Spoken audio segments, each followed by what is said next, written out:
You go outside there and you keep your gaze down. You keep your gaze down. That is a sunnah. The longer you do it, the more reward you get. And the more tougher it is to keep it down, the greater the reward is. You know, don't look at, it's not like you see an ugly person and say, astaghfirullah. Keeping my eyes down. Brothers, that's easy to do, right? That's easy to do. When you see something that you wanna look, it wanna make you look. That time you keep it. Rasulullah said in a hadith of Ahmad, he says, you in that day Allah will give you, He will make you taste the sweetness of Iman. And brothers, you want to test this, you test this. Go out there today when you go from here, just when you're really tempted to look, don't look. And in your dua, in your ibadah, in your salah, in your Quran, whatever it is, Allah will make you taste the sweetness of Iman. And I have tried this on several occasions, and on every occasion I have had the sweetness of Iman.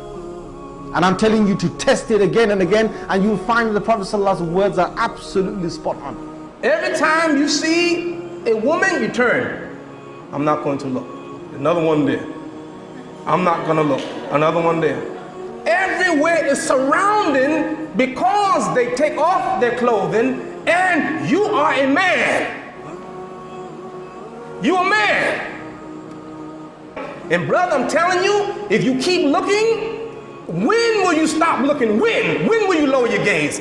One of the scholars, he mentions a story that there was a man in the United States. He was a religious preacher. He entered a lift, young man.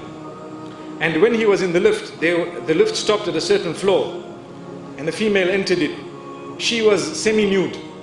And he looked down and he did not look at her, and she was agitated, irritated. First time in her life somebody's not looking. And she's stamping, and she's doing, trying to make a noise, and the two of them are alone in the lift. And he just looks down, he doesn't say a word. His lift stopped, she wanted to go higher. When he came out, she came out behind him. This is a true story.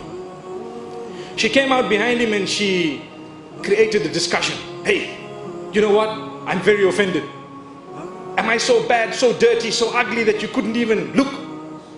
Now she's being honest. This is how the women have been trained, that you need to attract men at large. You need to attract men at large. So am I this, that you couldn't even look? You couldn't even... And he says, look, my sister, you know what? I'm a Muslim. I respect you so much, really. And I have a wife. And I don't want to insult myself and yourself by, staring at you, and what am I going to gain by it? And he explained to her in a beautiful way. And she asked for his number. Now imagine if someone asked you for their numbers. Wow, mashallah. And respectfully the man agreed, and he felt that, I will get the people in touch with her and explain. After some time, she accepted Islam. And she says, Islam has liberated me from being a person who cannot leave the home without half an hour in front of the mirror, without spending on different types of designer clothing. Islam has liberated me. I just put on a black cloak and I walk out. That's it.